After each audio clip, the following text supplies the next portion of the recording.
Bom dia.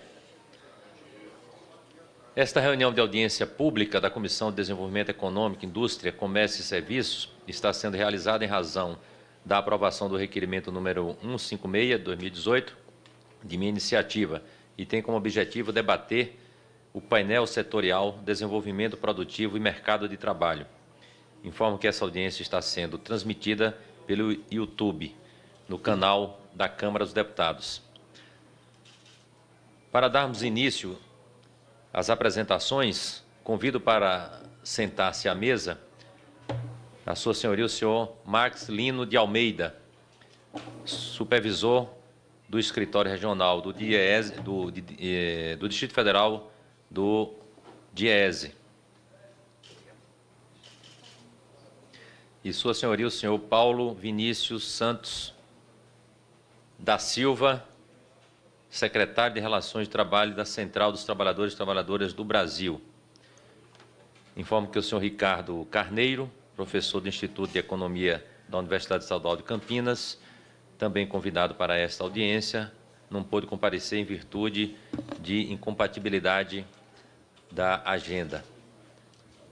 Antes de passar às exposições, desejo informar as regras de condução dos trabalhos desta audiência pública. O convidado deverá limitar-se ao tema em debate e disporá de 20 minutos para suas preleções, não podendo ser aparteado. Após as exposições, serão abertos os debates. Os deputados interessados em interpelar o palestrante deverão inscrever-se previamente e poderão fazê-lo estritamente sobre o assunto em exposição pelo prazo de 3 minutos, tendo o interpelado igual tempo para responder, facultado a réplica e a tréplica pelos mesmos prazos. Queria agradecer, portanto, a presença dos convidados, do Max e do Paulo, a presença de todos que estão acompanhando esta sessão de audiência pública, que faz parte nesta etapa que procuramos fazer um conjunto de painéis para tratar de temas relacionados ao desenvolvimento. Este é o último desses painéis, é o quarto que estamos realizando nesse semestre, e o objetivo é darmos continuidade após o recesso, fazendo assim uma contribuição a partir desta Comissão de Desenvolvimento Econômico, com a reflexão sobre as questões relacionadas ao desenvolvimento e também no ambiente político e eleitoral, procurar fazer com que essas reflexões possam servir para análise e apropriação pela sociedade a respeito das intervenções aqui feitas. Passo a palavra imediatamente ao Paulo Vinícius, para que ele possa fazer aqui a sua exposição no tempo de até 20 minutos. Bom dia.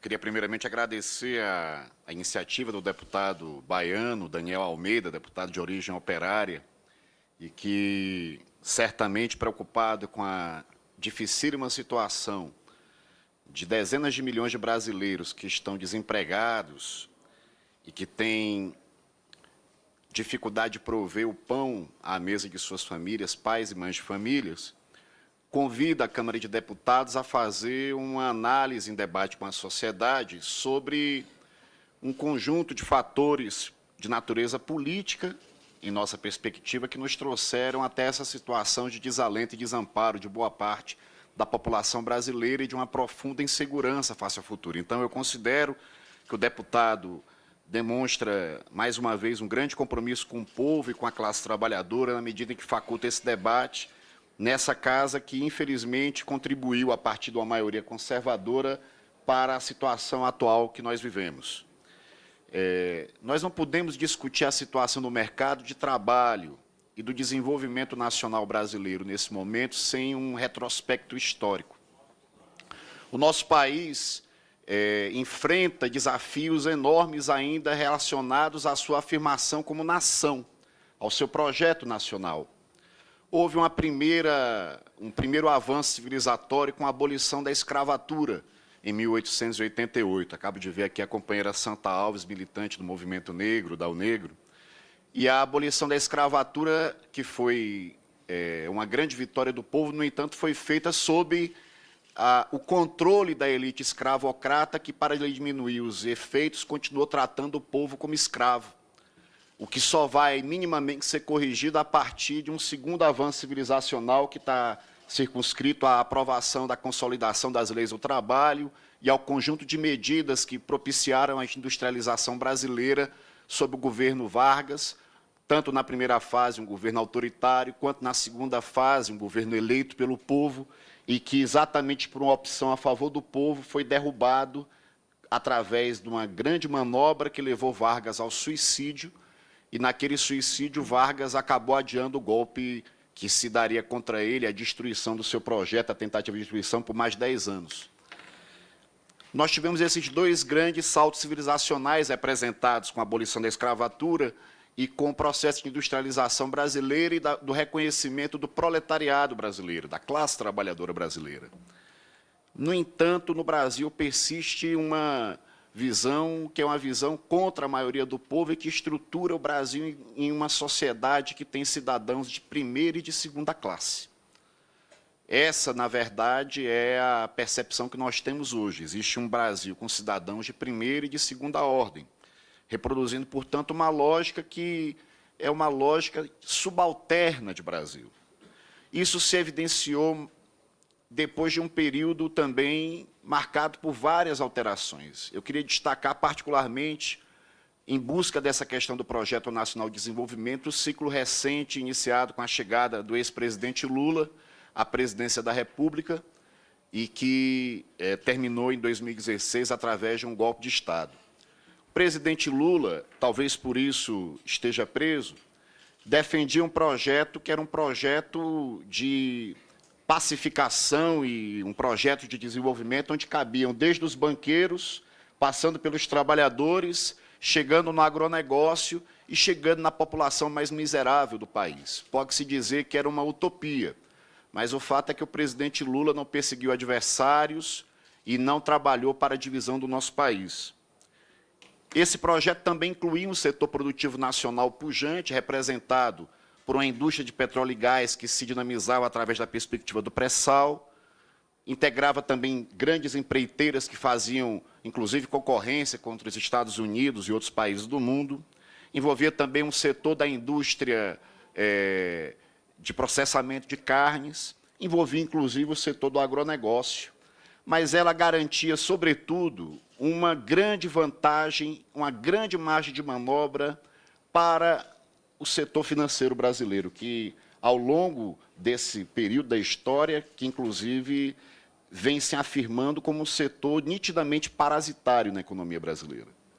Nós pagamos para os bancos o nosso sofrimento diário, boa parte da angústia dos pais de família que me escutam, das mães de família que nos escutam, dos 67% de brasileiros endividados no cartão de crédito, dos endividados através dos financiamentos imobiliários, das pessoas que estão perdendo as suas casas, que estão sendo colocadas nas ruas. Esse setor atribui e não consegue identificar quem é o seu inimigo, quem está lhe tirando o sangue e a vida. E eu queria dizer que o seu inimigo é exatamente esse setor rentista parasitário da sociedade brasileira. Um setor que foi preservado no seu poder durante esse acordo, que era um acordo de paz nacional. Outro setor também que foi preservado nesse acordo foi o setor exatamente da imprensa monopolizada, ligada ao poder político oligárquico brasileiro. Aqueles que receberam as concessões de rádio e televisão através dos governos de Sarney, onde o ministro era o Antônio Carlos Magalhães, ou no governo Fernando Henrique Cardoso, que configuraram a realidade do sistema de radiodifusão brasileiro, das televisões, absolutamente oligarquizado em mãos de 4, 5 famílias, que são os donos da verdade no Brasil até hoje. esses setores eles não foram atacados. E a própria composição política daquele período também não atacou esses setores oligárquicos que hoje, inclusive, se expressam mais claramente no seu caráter antipovo no Congresso. Com o avançar da crise, iniciada em 2008, esses três setores parasitários da sociedade brasileira, a imprensa golpista, o setor financeiro, essa oligarquia política que detém a maioria do Senado e da Câmara, aliou-se a setores da alta burocracia estatal brasileira, principalmente no judiciário, no aparato policial judiciário, compondo uma coalizão que, infelizmente, não só destruiu a possibilidade de uma paz social, mas efetivamente colocou brasileiro contra brasileiro através do golpe de Estado de 2016, que depois a presidenta eleita e que rasgou o parágrafo 1º do artigo 1º da Constituição Federal, que foi violentado, porque lá diz: todo poder emana do povo, e não foi respeitado o direito do voto do povo brasileiro em 2014. Houve uma manobra parlamentar espúria, atribuindo falsamente um suposto crime jamais provado à presidenta Dilma Rousseff para justificar a deposição da presidenta Dilma Rousseff. Quando se rasgou o artigo 1º, no parágrafo 1º da Constituição Federal, quando essa coalizão rasgou, ela não fez à toa. Ela fez porque ela buscava implementar um projeto político que jamais passaria pelo voto popular. Jamais o povo brasileiro concordaria com as medidas que esse governo ilegítimo de um usurpador, que é o governo Temer, tem aplicado no nosso país. Ele, portanto, se fez contra um modelo que você pode criticar as suas fragilidades e os seus erros, mas que efetivamente foram anos de felicidade, prosperidade, direitos para o povo brasileiro. Porque ao lado de não ter, digamos assim, destruído esses setores ou combatido esses setores parasitários como deveria, os governos Lula e Dilma não esqueceram da população mais pobre. Foi o tempo em que acabou a fome no Nordeste, foi o tempo em que tiveram as cisternas de placas, foi o tempo em que o salário mínimo aumentou graças a um acordo feito, inclusive, com a mediação das centrais sindicais, que permitia que o aumento salarial anual fosse feito a partir de duas variáveis: do valor da inflação do ano precedente e o valor também do PIB de 2 anos atrás, para assegurar um aumento da renda dos trabalhadores durante o tempo. Então, foi um período onde houve o aumento da carteira assinada, o aumento dos direitos, onde a população mais fragilizada foi protegida da fome e, ao mesmo tempo, você teve um crescimento do mercado de trabalho que nos trouxe a uma situação de praticamente pleno emprego. O ano de 2010, Lula conseguiu que o Brasil crescesse 7%, se não me engano. Foi o maior crescimento dos últimos anos. E, portanto, foi uma revolta das elites contra o povo para que o povo pague a resposta à crise. Foi a ruptura de um pacto nacional que pode-se criticá-lo, mas que ofereceu, no lugar daquele pacto, um poder discricionário sem um voto popular de setores que não estão interessados no desenvolvimento nacional.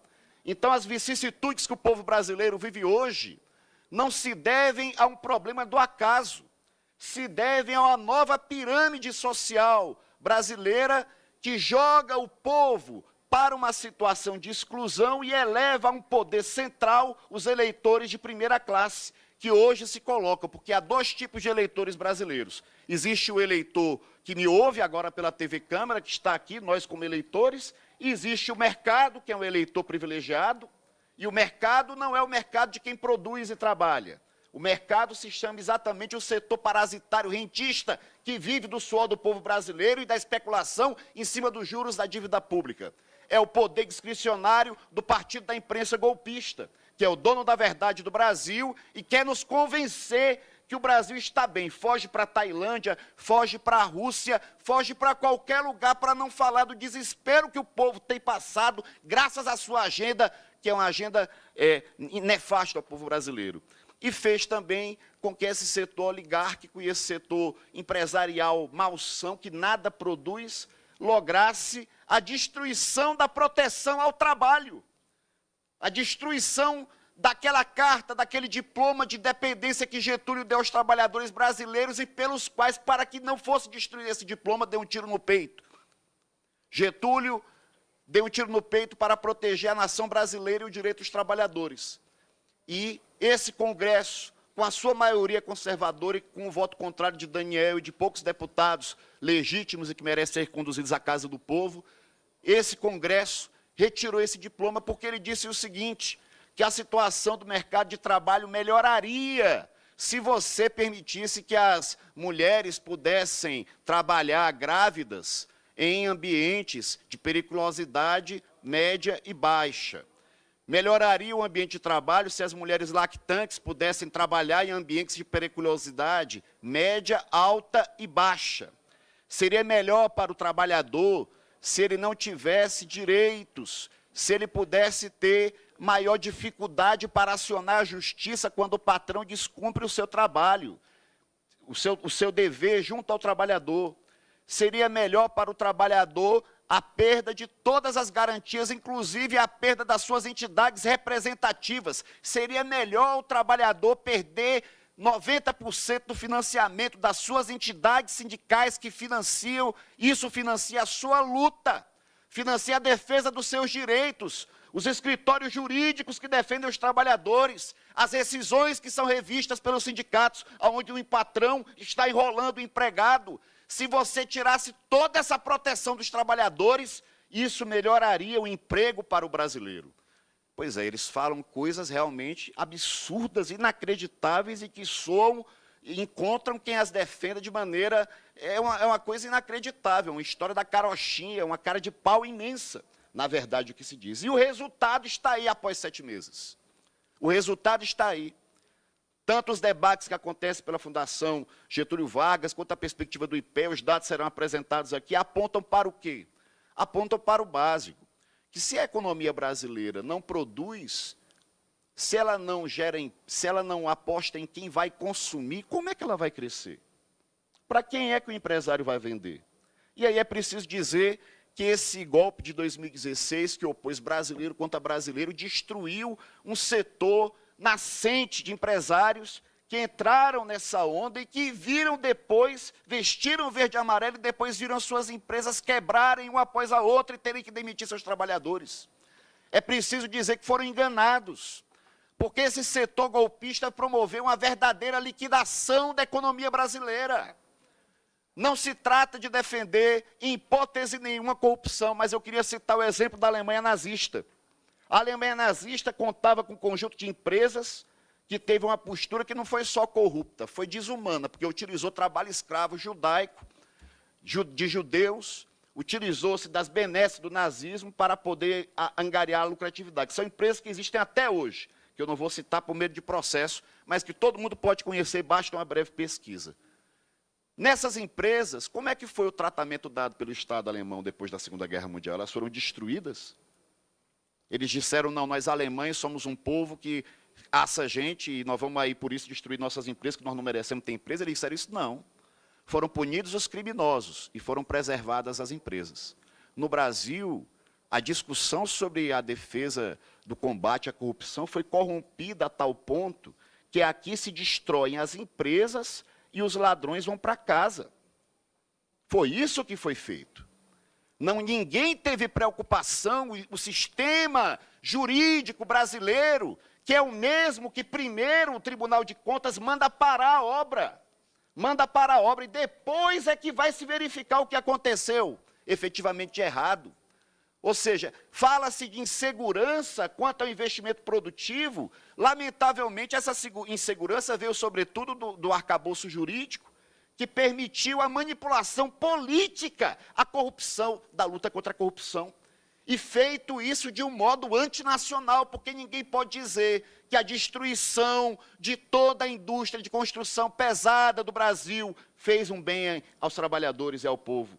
Ninguém pode dizer que a destruição do setor de petróleo e gás do Brasil e o processo agora de venda, de tentativa absurda de tirar o pré-sal dos brasileiros, o pré-sal que ajudaria a educação e a saúde sendo liquidado, assim como a reserva da produção nacional na exploração do pré-sal, em que isso serviu ao Brasil. em que serviu ao Brasil a destruição do programa nuclear brasileiro, em que serviu ao Brasil a prisão do almirante Otton, em que serviu ao Brasil esse clima de polícia com 150 mil fases de uma novela policial que efetivamente é uma novela política de destruição da economia brasileira, porque ela está na razão de centenas de milhares de desempregados no Brasil. Então, esse setor acabou, na verdade, cumprindo um papel contra a nação brasileira e um papel que está sendo pilotado pelo governo golpista e que se baseia agora, como se não bastasse tirar o direito dos trabalhadores, como se não bastasse a destruição de setores industriais fundamentais do Brasil, como se não bastasse tirar o direito do voto popular, de definir o futuro do Brasil, como se não bastasse prender o candidato que tem mais votos nas pesquisas por uma farsa judicial para impedir o povo votar, eles agora querem destruir a Caixa Econômica, querem destruir a Petrobras, querem destruir o Banco do Brasil, o BNDES, as empresas públicas, que são outro pilar fundamental do Projeto Nacional de Desenvolvimento. Porque também é preciso dizer que na etapa precedente, pela primeira vez, o povo pôde entrar numa agência bancária e ser atendido como gente. Foi a primeira vez.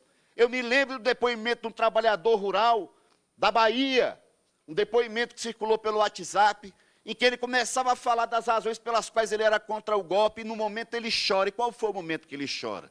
O momento que ele chora foi o momento em que ele disse que o pai e a mãe dele, trabalhadores rurais, analfabetos, semi-analfabetos, foram recebidos e tratados como gente dentro do Banco do Brasil. Na hora que ele fala isso, ele desaba a chorar, porque foi isso que aconteceu com o sistema financeiro sob os governos Lula e Dilma. Ele se abriu à população e permitiu que a população tivesse acesso ao crédito, tivesse acesso à possibilidade que o pequeno empresário pudesse ter recursos financiados pelo BNDES para poder tocar sua loja, para poder tocar sua pequena metalúrgica, para poder tocar sua propriedade rural. O PRONAF se ampliou enormemente, entregou mais de 100 bilhões de reais em financiamento rural para o campo brasileiro, ao lado de um plano safra, você ter também um financiamento à pequena agricultura. Veio agora um companheiro da CONTAG aqui, propiciando, portanto, assegurar condições para a soberania alimentar brasileira. E essa é uma das razões, inclusive, da diminuição da fome no nosso país. O sistema financeiro brasileiro é estruturado de maneira tão injusta, sob o edifício de cartela de cartas da dívida pública que tão alto cobra do nosso povo, abriu uma janelinha para o setor produtivo, através do BNDES, do Banco do Brasil, da Caixa Econômica, do BASA, do BNB, dos bancos de fomento, para poder elevar a economia brasileira, para tentar diminuir essa relação. Então, existe um problema, de fato, de vingança, porque o que acontece hoje é a tentativa exatamente de destruir esses pilares que são fundamentais para o desenvolvimento nacional. Se nós não tivermos, além das indústrias que eu citei, a Caixa Econômica, o BNDES, o BASA, os bancos públicos, que hoje há uma luta nacional de todas as estatais, a Caixa Econômica, não apenas o Banco do Brasil, mas os Correios, a Petrobras, o sistema Eletrobras, está sendo negociado por um pessoal que não tem nem voto, nem moral para mexer no patrimônio do povo. E estão fazendo isso para entregar a potências estrangeiras e a um setor parasitário e rentista que abandona as suas responsabilidades sociais e apenas quer o lucro em torno do povo brasileiro. Por isso, nós acreditamos que a situação que nós vivemos presentemente, ela não tem, digamos assim, muita novidade, porque ela estava desenhada lá no começo. Mas nós precisamos perceber que é preciso uma saída para o Brasil.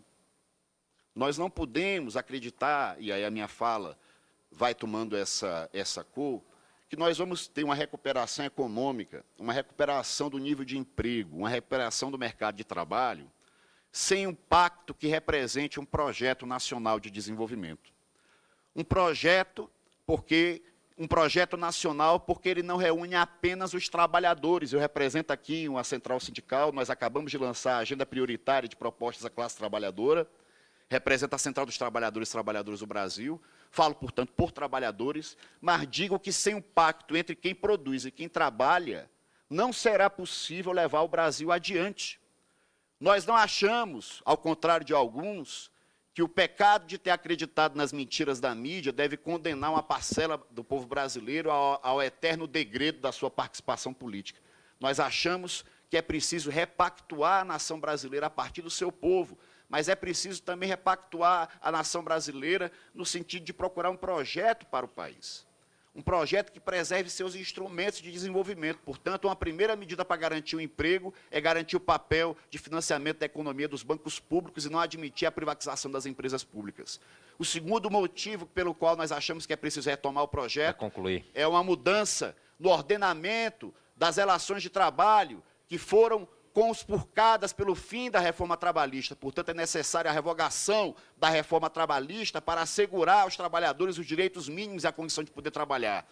E o terceiro elemento gritante que é preciso para recuperar o emprego e o mercado de trabalho brasileiro é acabar com a PEC, com a emenda constitucional 95, que já está sendo vista por amplos setores como impossível de ser praticada e que é o diploma da escravidão do povo brasileiro face ao sistema financeiro, que diz que nós não poderemos aumentar nenhuma despesa com o que importa para o povo, para a saúde, para a educação, para nada, e que o povo morrerá amigo e paralisará a máquina pública. Sem esses três fatores, nós não poderemos retomar o desenvolvimento nem o emprego nacional. E esses três fatores dependem de um único elemento, meus amigos e minhas amigas, que o povo brasileiro possa escolher livremente seus representantes na eleição de 2018. Nós não podemos admitir que o direito do voto do povo brasileiro seja novamente violado, porque o resultado da violação do direito do voto brasileiro foi exatamente a situação trágica de desemprego e desalento que nós vivemos. É preciso um novo pacto nacional, mas é preciso, sobretudo, que o povo brasileiro possa decidir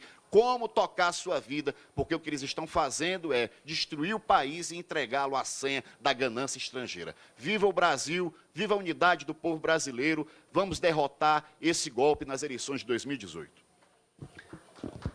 Nosso agradecimento a Paulo Vinícius e passo imediatamente a palavra para Marx Leno de Almeida, representando aqui o Diese.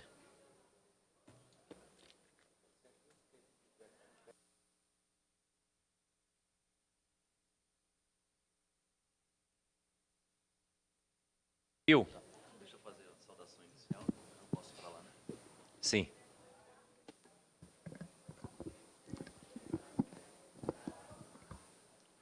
Nessa parte inicial,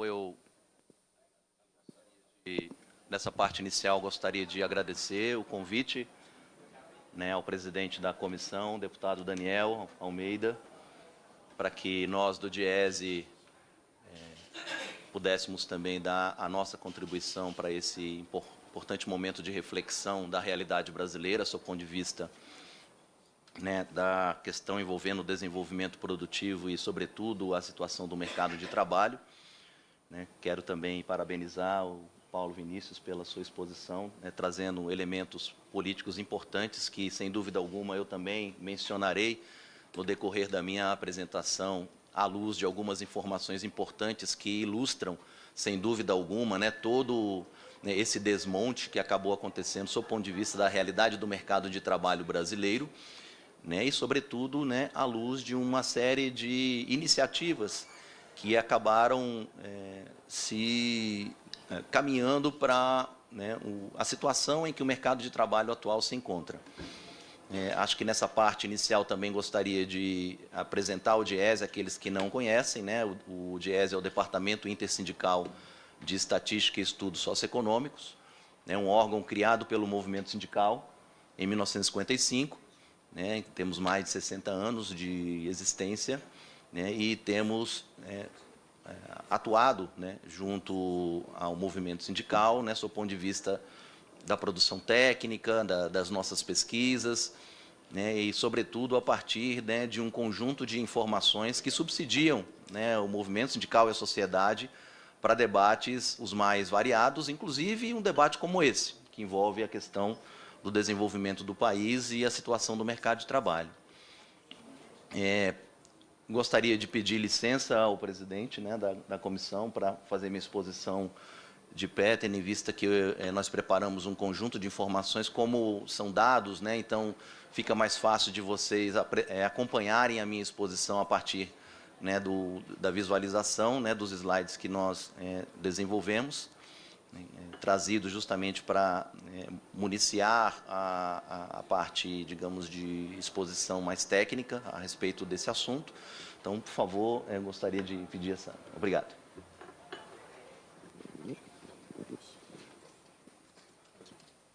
Muito obrigado. Opa, obrigado.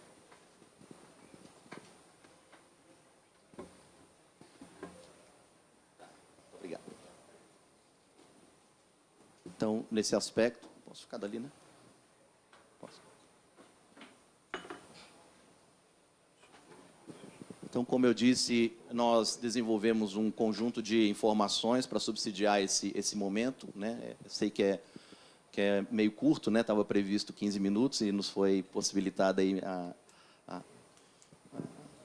mais 5 minutos de intervenção. Tendo em vista esse espaço maior, acho que dá para desenvolver bem o conjunto de slides que nós preparamos. Evidentemente que, para desenvolver esse tema, né, é necessário...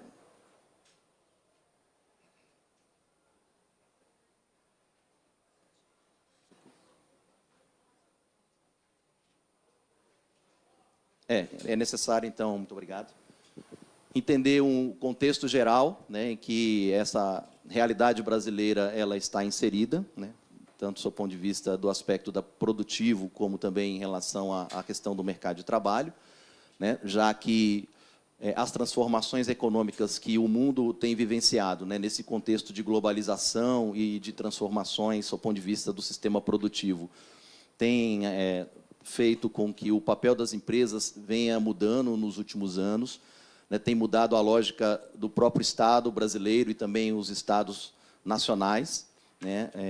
É bem verdade que o sistema de globalização fez surgir um termo bastante peculiar, né, nesse momento de transformações, que é as chamadas empresas transnacionais, que elas acabam também se inserindo nas decisões de países, né, nas decisões até mesmo que envolvem soberanias de determinados países.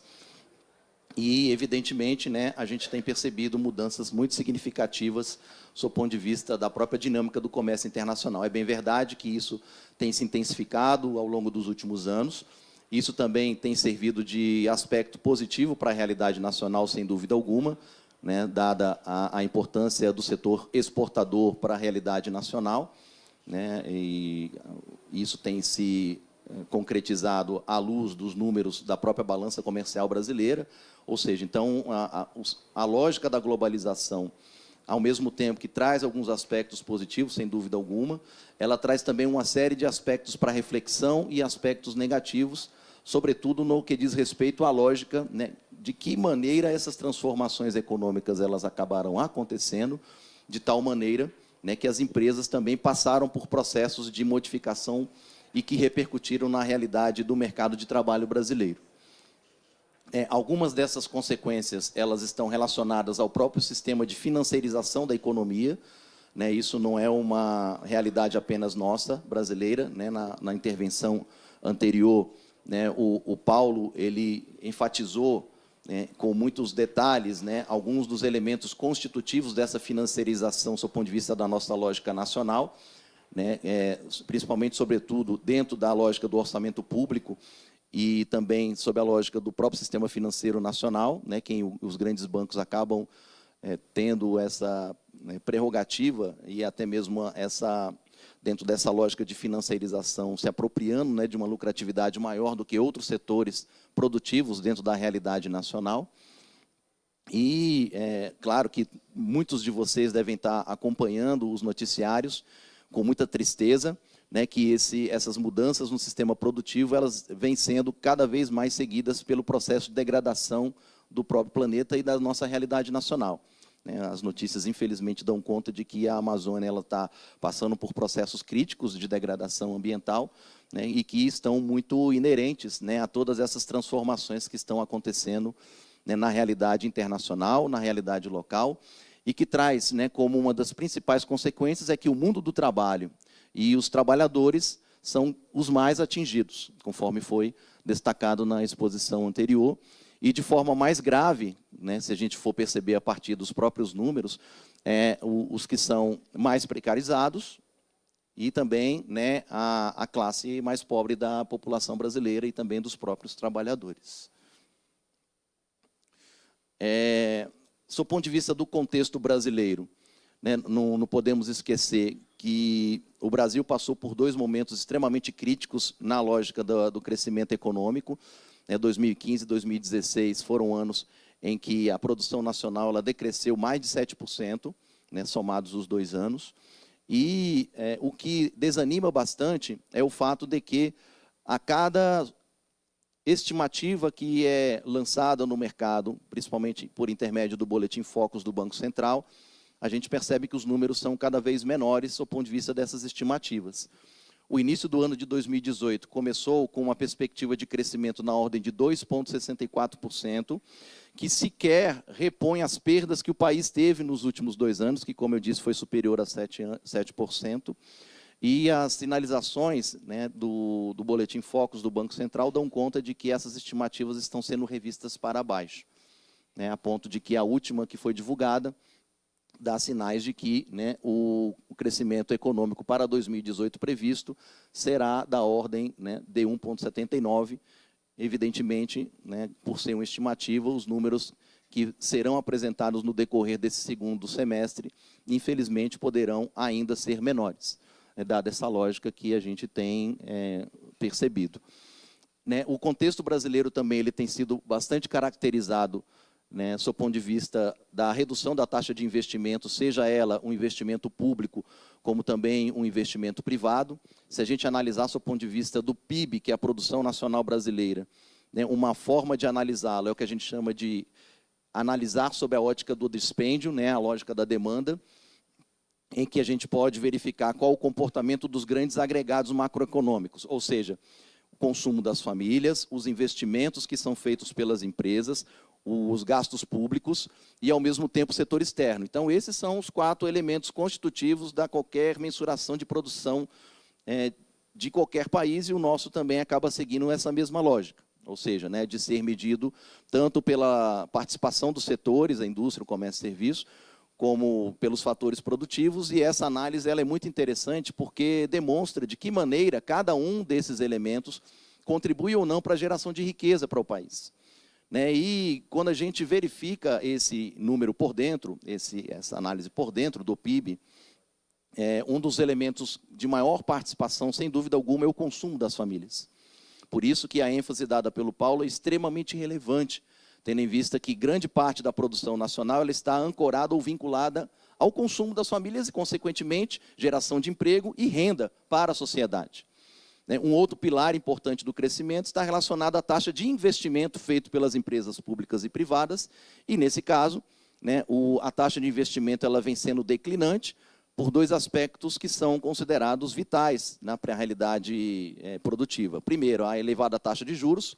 Apesar do declínio da taxa de juros mais recente, ela ainda é muito alta, do ponto de vista das pretensões em termos de novos investimentos, né, no sistema produtivo. E uma outra questão é as expectativas, porque as empresas elas trabalham com cenários futuros, com expectativas de como o mercado se comportará, e são projetos, evidentemente, de médio e longo prazo, né, em que os retornos financeiros eles estão previstos, né, numa perspectiva de médio e longo prazo, e trabalha-se muito, né, no âmbito dessa justamente perspectiva, né, das expectativas esperadas para o mercado nos próximos anos, inclusive as sinalizações do ponto de vista, né, de um dos principais custos das empresas, que é o custo financeiro. E aí, o que tem se observado é que, tanto sob a lógica do custo financeiro, que é a taxa de juros, como também sob o ponto de vista das expectativas, muitas delas negativas, para o cenário político brasileiro, econômico e social, tem inibido, né, os investimentos, principalmente sob a ótica do investimento privado, que acaba sendo também geradores de renda e geradores de emprego. Um outro contexto importante, né, brasileiro diz respeito ao próprio desempenho do mercado de trabalho, que tem sido bastante influenciado tanto por esses dois contextos anteriormente mencionados, o contexto internacional de modificação produtiva, principalmente intensificada pelas inovações tecnológicas e também pela própria financiarização econômica mundial e do próprio país, e pelas mudanças que aconteceram, né, nos últimos anos, da própria realidade do mercado de trabalho, do seu ponto de vista dos seus marcos legais, que também foi muito bem mencionado pelo Paulo, né, uma das modificações que ocorreu, do seu ponto de vista da realidade do sistema de relações do trabalho brasileiro, que aí é um leque maior, que envolve negociação coletiva, a representação dos trabalhadores, as formas de contratação e etc., né? Então, o sistema de relações de trabalho ele foi extremamente mexido com as legislações mais recentes envolvendo a chamada reforma trabalhista, né, que foi a lei de julho e que, na prática, começou a vigorar em novembro e que vem trazendo alguns resultados extremamente preocupantes para a realidade do mercado de trabalho brasileiro, né, que eu vou me ater agora nesses 6 minutos que me faltam, que é a questão dos números, né, as informações que a gente acabou trazendo, tendo em vista que nós, do DIEESE, né, uma das grandes pesquisas que nós desenvolvemos é a chamada pesquisa de emprego e desemprego, né, que, a partir dela, nós procuramos verificar de que maneira vem se comportando o mercado de trabalho brasileiro, à luz das informações das localidades em que nós desenvolvemos essas pesquisas, sob o ponto de vista, né, da geração de emprego, as taxas de desemprego e também os grandes números da realidade do mercado de trabalho brasileiro.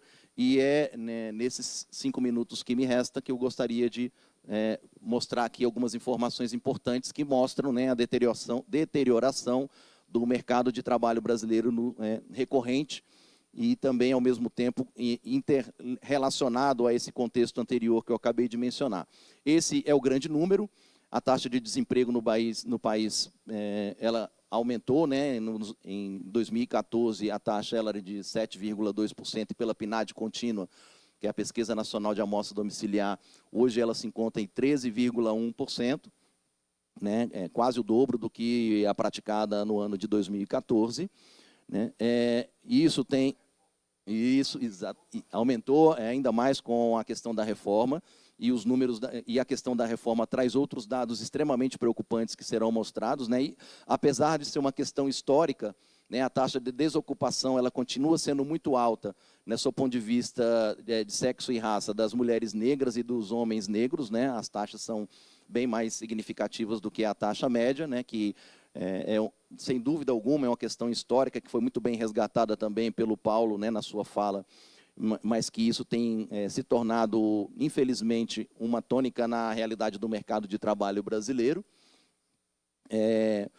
Uma outra caracterização diz respeito aos chamados desalentados, né, na nossa pesquisa a gente procura saber, detectar, né, aquelas pessoas que estão desmotivadas a procurar novos empregos no mercado de trabalho. Esse é um número que vem crescendo muito, né? O primeiro trimestre de 2018 nos mostra que mais de 4 milhões de pessoas, frente a 2 milhões no primeiro trimestre de 2016, estavam desalentadas com a situação do mercado de trabalho brasileiro, ou seja, extremamente desmotivadas a ir atrás de novos empregos, dada, né, essa realidade atual do mercado de trabalho.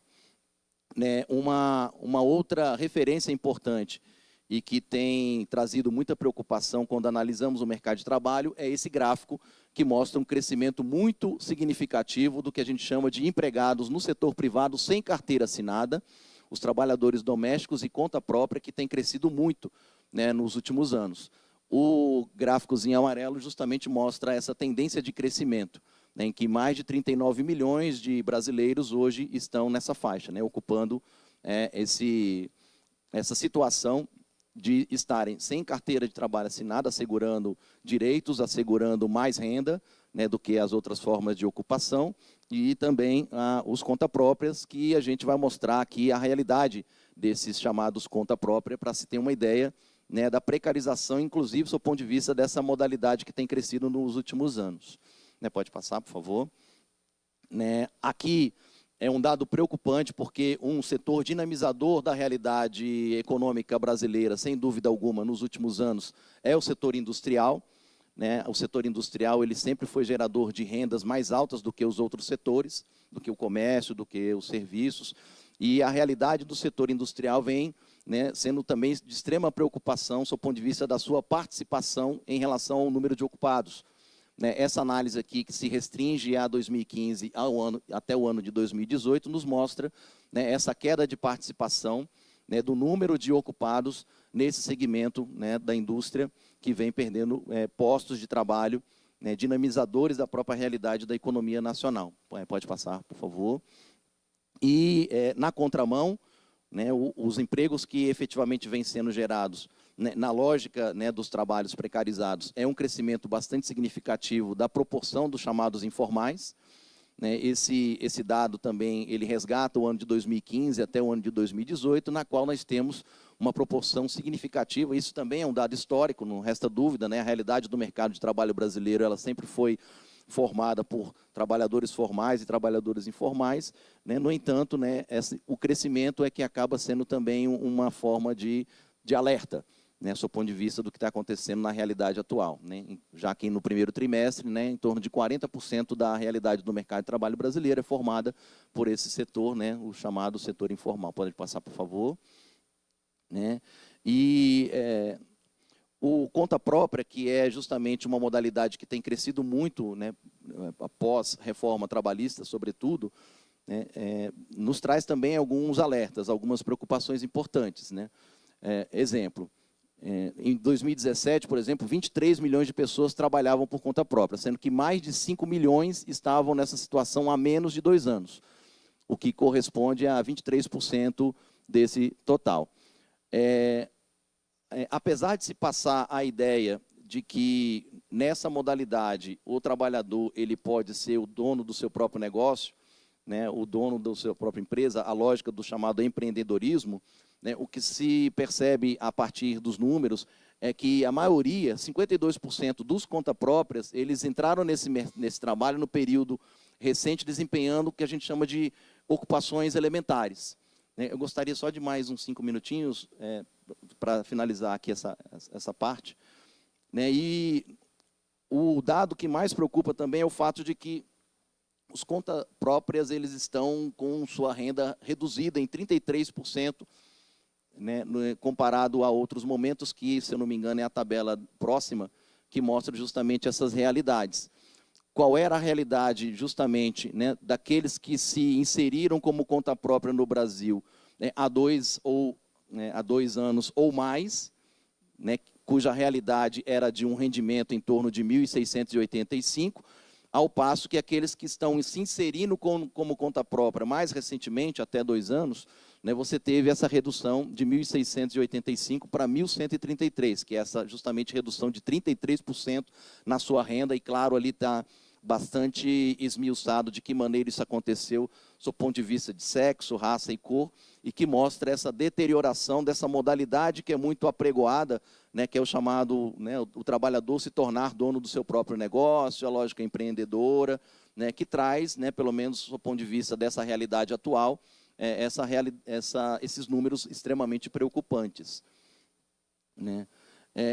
Ao mesmo tempo, né, uma outra questão que é trazida à tona em se tratando do conta própria é o fato de que muitos deles ou não têm CNPJ ou também não são vinculados à Previdência, né, que é um dado também de extrema preocupação.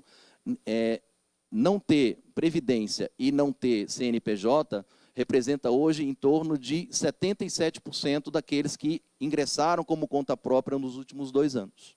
Ou seja, trazendo reflexo também na questão previdenciária e trazendo reflexo também do ponto de vista da formalização de empresas dentro da nossa realidade nacional. No âmbito também dessa precarização, do ponto de vista do mercado de trabalho, né, os números que estão expostos ali nesse slide também são preocupantes. Né, tendo em vista que está havendo uma redução da renda das pessoas, dos trabalhadores de uma forma geral, muitos estão partindo para outros tipos de ocupações. Então, tem crescido o número de pessoas com mais de um emprego. Né, as pessoas estão se dedicando mais ao trabalho e menos a outras tarefas que poderiam ser positivas para a sua própria realidade pessoal, né? Estudar, né? Fazer alguma pós-graduação, lazer, família, se profissionalizar ainda mais. Então, o tempo está ficando cada vez mais restrito para que nós tenhamos um capital humano, né? Que é muito utilizado aí no jargão teórico, aí, né? Um capital humano cada vez mais aperfeiçoado para a realidade atual, né? Do mercado de trabalho, que requer, né, um nível de escolaridade maior, que requer um nível de aperfeiçoamento para, né, essas inovações tecnológicas todas que têm sido a tônica da realidade nacional, do ponto de vista do aspecto produtivo. Pode passar, por favor. Tem crescido também, né, à luz da lógica da reforma trabalhista, o que a gente chama de empregados temporários. A brecha possibilitada pela atual legislação trabalhista fez com que esse número crescesse assustadoramente, né, a ponto de que no primeiro trimestre de 2018 são, né, mais de 6.500.000 pessoas inseridas nessa modalidade, o que acaba sendo, né, uma consequência dessa nova modalidade de contratação prevista no âmbito da legislação trabalhista. E aqui outro dado que preocupa do ponto de vista da renda. O mercado de trabalho tem revelado que os saldos negativos que estão em vermelho, que são os quadrinhos vermelhos, mostram a quantidade de empregos, né, de rendas mais altas que estão sendo desligadas, ao passo que a maior quantidade de admissões, que é o dado do CAGED, do Ministério do Trabalho, né, mostra que as maiores admissões elas estão mais relacionadas aos salários de 1 a 1,5 salários mínimos, ao passo que a quantidade de trabalhadores que estão perdendo postos de trabalho em modalidade de salários mais altas está crescendo bastante, né? Por exemplo, ali, ó, né, 410 mil trabalhadores que perderam postos de trabalho, né, nos últimos 12 meses, entre 1,5 e 3 salários mínimos, né, e sem falar as demais faixas salariais mais altas que acabam também tendo essa realidade de perda, de desligamentos exatamente, né, um dado que preocupa. Pode passar, por favor. Né, à luz também dessa nova realidade do mercado de trabalho brasileiro, e pegando os dados do Ministério do Trabalho, nós procuramos detectar de que maneira vem justamente crescendo essas novas modalidades de contratação previstas no âmbito da nova lei, né, o chamado trabalho intermitente e o período parcial, e o total também, né, dá conta de que o saldo é extremamente elevado, né, do ponto de vista das admissões e desligamentos, nós temos mais admissões do que desligamentos nessa nova modalidade de contratação, o que demonstra um crescimento cada vez mais expressivo dessas formas de contratação no âmbito das empresas, né? Seja o chamado trabalho intermitente, como também o próprio período parcial. E outro, né, elemento que o próprio Paulo trouxe na sua fala, e que está aqui sinalizado pelos próprios números, é o desligamento por acordo empregado-empregador. O que é isso, né? A modalidade nova permite que essa forma de desligamento ocorra sem, né, claro que tem todo um contexto jurídico que está aí em questionamento, né, de tal maneira, né, que o sindicato ele não esteja relacionado a esse momento tão, né, delicado e ao mesmo tempo importante, que é o desligamento do trabalhador, né, e a nova lógica trabalhista ela tem permitido que isso seja feita, né, nessa modalidade empregador-empregado, né, ou seja, enfraquecendo ainda mais a relação sindical, né, entre os trabalhadores e os seus respectivos sindicatos, num importante momento, né, em que o sindicato ele poderia estar acompanhando, né, se esse processo de desligamento ele foi feito dentro dos trâmites legais, né, as próprias homologações, se elas foram feitas dentro dessa perspectiva. Pode passar, por favor. E aí, né, finalizando e pedindo desculpa, presidente, por extrapolar o meu tempo, né, diante de todos esses desafios que estão aí colocados, nós, o DIEESE, junto com as centrais sindicais, né, o DIEESE acabou assessorando tecnicamente essas discussões, envolvendo 7 centrais sindicais, né, dentre elas a própria CTB estava presente nesse momento importante, né, em que foi discutido, debatido e apresentado né, o que a gente chama de agenda prioritária da classe trabalhadora, né, são 22 propostas que foram, evidentemente, discutidas no âmbito das centrais e se concretizaram nesse documento.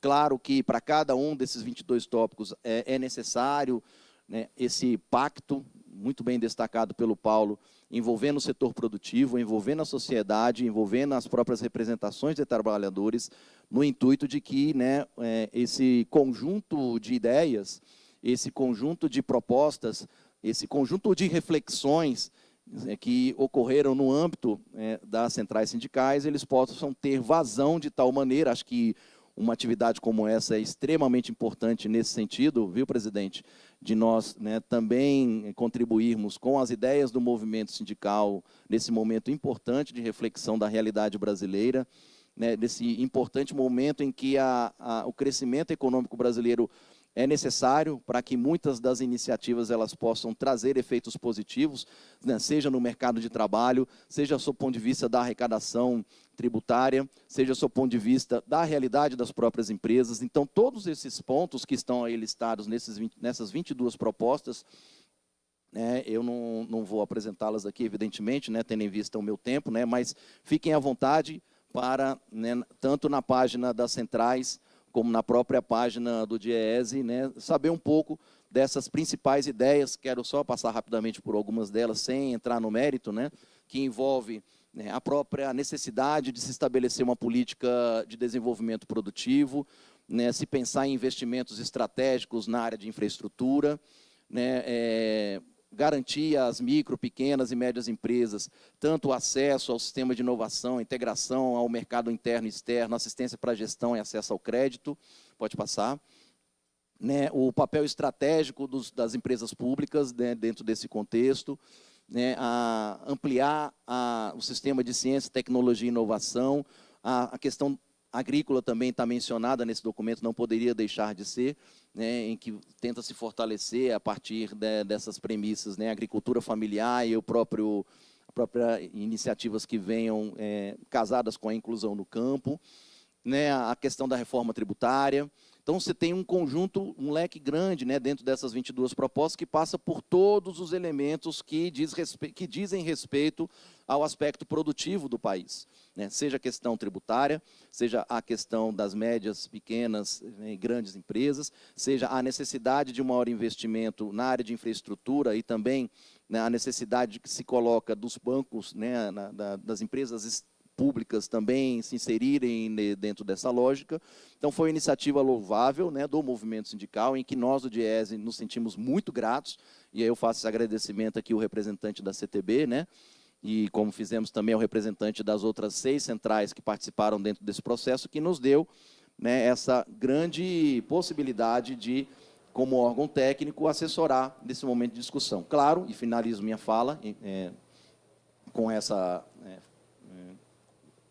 essa reflexão, que é a seguinte: claro que cada um desses pontos, o verbo já de estudo, né, fortalecer, promover, né, todos esses verbos, eles demonstram a necessidade de que um conjunto maior, né, a sociedade, as centrais, o próprio setor produtivo, eles façam valer esses verbos, né, de que maneira fortalecer, de que maneira investir, de que modo promover. Então, isso é um debate que, sem dúvida alguma, será saudável, importante e necessário para a atual realidade, né, do país e, por que não dizer, do sistema produtivo nacional. Agradeço mais uma vez essa oportunidade, desculpa ter me alongado no tempo, mas achei necessário trazer essas informações para esse debate.